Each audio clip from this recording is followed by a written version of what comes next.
आदरणीय जनसमुदाय, यो कुनै ठूलो कुरा होइन। एकजना राजा रहने कुराले त्यत्रो ठूलो कुनै आपत्ति गर्दैन। तर सामन्तवाद, दलाल, नोकरशाही, पुँजीवाद र साम्राज्यवादको शोषण रह्यो भने राजा नरहे पनि वास्तवमा हाम्रो स्थितिमा कुनै परिवर्तन आउँदैन।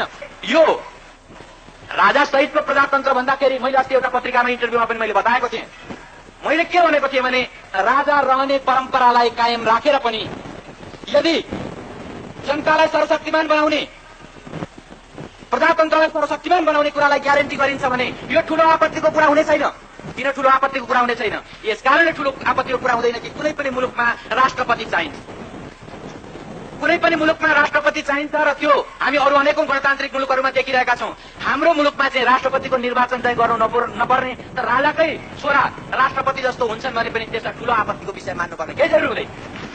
यस कारणले कि यद्यपि राजालाई यो परम्परावादी खालको एउटा अभिजात्य वर्गलाई र त्यो अभिजात्य शैलीलाई कायम राख्दाखेरि मुलुकले अलिक बढ्ता खर्च बेहोर्नु पर्ला। जस्तो माधव कमेडीले यहाँ बताएर जानुभयो कि राजाको 4 लाख तलब भन्ने कुरा चाहिँ राखियो।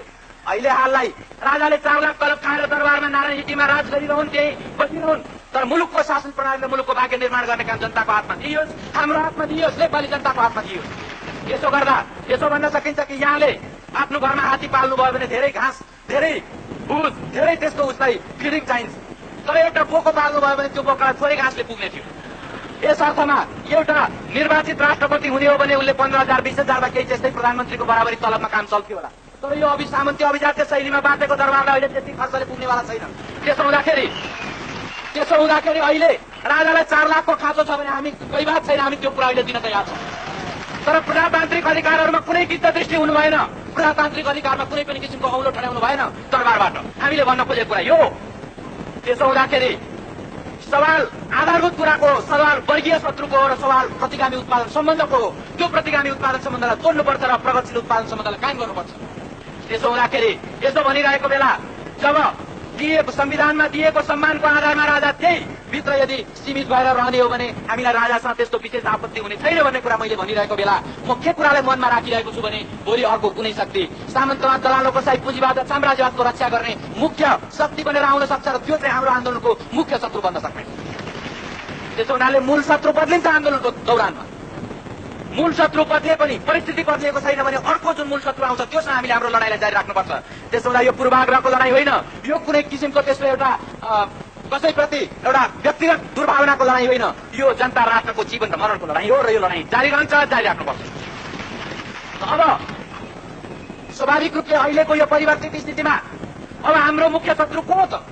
कोसँग हामी मुख्य लडाई लड्छौं? को हाम्रो त्यस्तो मुख्य शत्रु हो? यो कुरा स्वाभाविक रूपले कुनै पनि राजनीतिक पार्टीको सामु प्रश्न हुनुपर्छ र हाम्रो पार्टीले पनि यस बारेमा सुविचारी ढंगले आफ्ना विचारहरू तय गरेको छ। म यहाँहरूलाई ती विचारहरू संक्षिप्तमा अघि सारौं। अहिले संविधानमा प्रजातान्त्रिक अधिकारहरूलाई 1 वर्षसम्म संस्थागत गरेर यसलाई जारी गरिएको भए पनि यसले केवल संवैधानिक रूपमा कागजभित्र जनताको हातमा अधिकार ल्याएको कुरालाई संस्थागत गरेको छ। तर मुलुकको राज्य शक्ति त्यति मात्रै कुराहरूले चल्दैन। यसको निम्ति शान्ति र सुरक्षाका अंगहरू, प्रशासनिक अंगहरू, अरू तमाम राजकीय निकायका विभिन्न अंगहरू हुन्छन् र ती अंगहरू प्रजातान्त्रिक छन् कि छैनन्, ती अंगहरू प्रजातान्त्रिक हुन्छन् कि हुँदैनन् भन्ने कुराले यसको निर्भर गर्छ।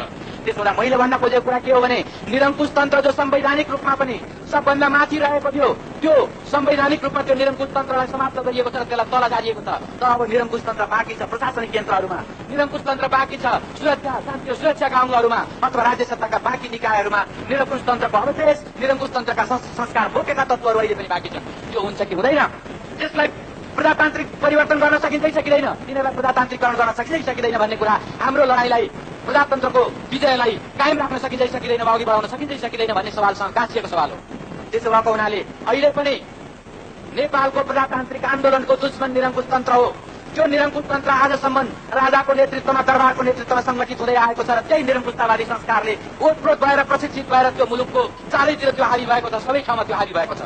त्यसो भएको हुनाले अहिले हामी यसपछिको संघर्षलाई हामी यो माथिल्लो ढाँचामा शान्ति र सुरक्षाको क्षेत्रमा, प्रशासनिक निकायको क्षेत्रमा र अरू तमाम त्यस्ता सामाजिक, सांस्कृतिक, राजनीतिक, आर्थिक कुरालाई नियन्त्रित गर्ने माथिल्लो अङ्गमा प्रजातान्त्रिकरण गर्नुपर्छ भन्ने कुरालाई अघि बढाउन चाहन्छौँ। त्यसभित्र सुधार गरिनुपर्छ, परिवर्तन गरिनुपर्छ भन्ने कुरालाई हामी अघि बढाउन चाहन्छौँ।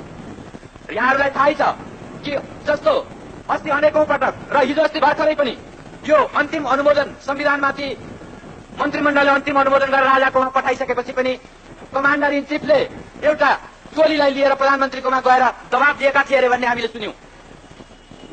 Commander in chief Satish Shamsher Rana अहिले पनि त्यो निरङ्कुशतावादी हिजोको एउटा आफ्नो जुन एउटा स्वर्गीय स्थिति हो अथवा अत्यन्त आनन्द आरामको स्थिति हो त्यो स्थितिलाई कायम राख्नको निम्ति चाहँदा रहेछन् र उनले त्यो कोसिस गरिरहेका रहेछन् भन्ने कुरा देखिन्छ।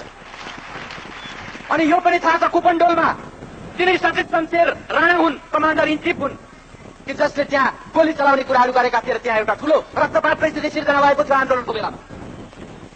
तर ठूल्ठूला अरू घटनाहरू भएको हुनाले सतीश शमशेरले कुनै पेपरमा आउनु परेन, कुनै त्यस्तो अन्तर्राष्ट्रिय क्षेत्रमा उनी त्यस्तो ढंगले एउटा सांघातिक आक्रमण गराउने मान्छे हुन् भनेर कसैले चिनिनु परेन।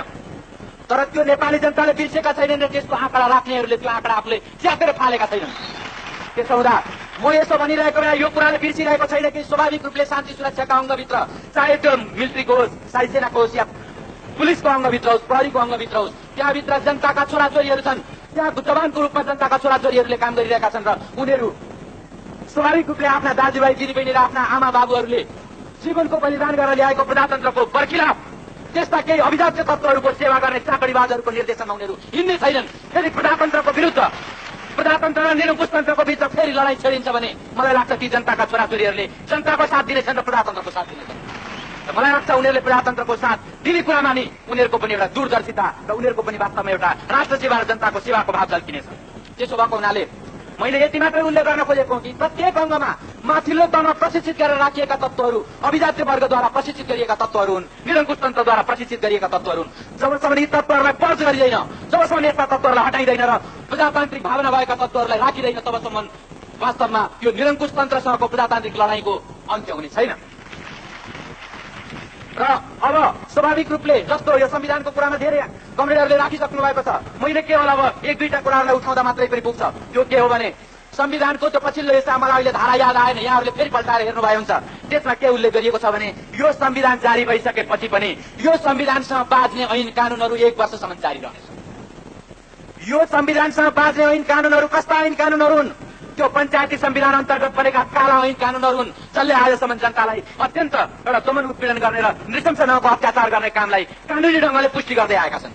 तिनै काला ऐन कानूनहरू, तिनै काला कुराहरू 1 वर्षसम्म कायम रहने हो भने यो संविधान, यो प्रजातन्त्र आएको के मतलब हो? त्यसो हुँदाखेरि संविधानको हिसाबले आफैमा संविधानको निम्ति यसको केही मतलब हुँदैन। जनताको जीवनको निम्ति त्यसको मतलब हुनुपर्छ। जनताको जीवनको निम्ति मतलब हुने हो भने ती काला कानूनहरूलाई अविलम्ब खारिज गर्नुपर्छ र अविलम्ब प्रजातान्त्रिक अधिकारहरूलाई जसरी संविधानमा ग्यारेन्टी गरिएको छ त्यो अनुसारका ऐन कानूनहरू अविलम्ब बन्नुपर्छ। होइन भने 1 वर्षसम्म त्यो पञ्चायती भूतको छाया फेरि पनि जनतामाथि मडराइरहनेछ।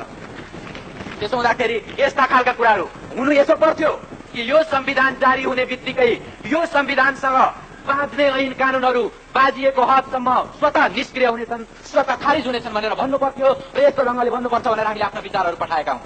तर त्यो कुराहरू आएन, त्यस्तो ढङ्गले गरिएन। यसमा केही प्राविधिक कठिनाइका कुराहरू राखियो। प्राविधिक कठिनाइ भनेको इलेक्सन गर्नु पर्यो, अब पार्लिमेन्टले बन्नु पर्यो अनि त्यो पार्लिमेन्टले बल्ल ऐन कानून बनाउने हुनाले 1 वर्षसम्म त रहने भयो। त्यसो हो भने 1 वर्षसम्म त्यही दास्ता मुनि, त्यही निरङ्कुशतन्त्र र त्यही कालो कानून मुनि जनताले 1 वर्षसम्म बस्ने हो त? मलाई लाग्छ जनताले त्यस मुनि बस्नको निम्ति स्वीकार गर्नु हुँदैन, त्यसलाई अविलम्ब बदलिनुपर्छ र ती ऐन कानूनहरू जो हिजोको पञ्चायती निरङ्कुशतन्त्र अन्तर्गत निर्माण गरिएका र कायम राखिएका कानून ऐनहरू हुन् तिनीहरूलाई अविलम्ब फाल्नुपर्छ।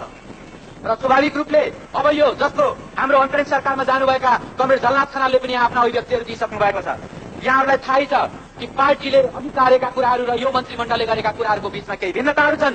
यही भिन्नता भएको हुनाले पार्टीले अन्तरिम सरकारले गरेका अनेक कामहरूको बारेमा आलोचना र विरोध पनि गरेको छ।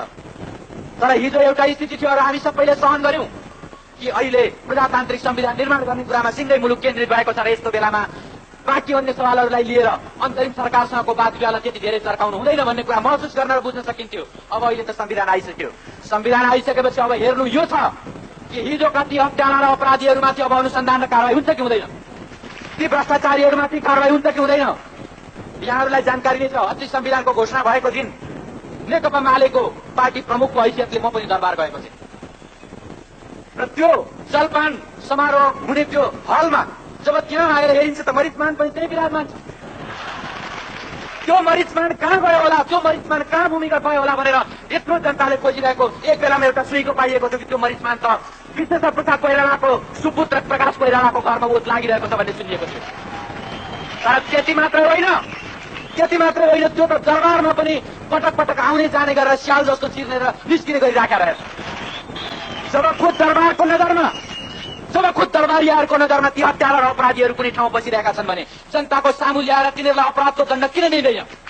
अपराधको दण्ड दिनुपर्छ र त्यो अपराधको दण्ड दिलाउनको निम्ति यो दरबारमा होइन, माथि इन्द्रको दरबारमा गएर कोही लुकेको छ भने पनि यो अन्तरिम सरकारले खोजेर ल्याउनुपर्छ। त्यसको निम्ति जनता अगाडि छ। त्यसको निम्ति 1,80,00,000 नेपाली जनताले अन्तरिम मन्त्रीमण्डललाई साथ दिनेछ। यसमा कुनै एउटा बारको पार्टीको कुरा नगरौं। लोकेन्द्र बहादुर चन्दको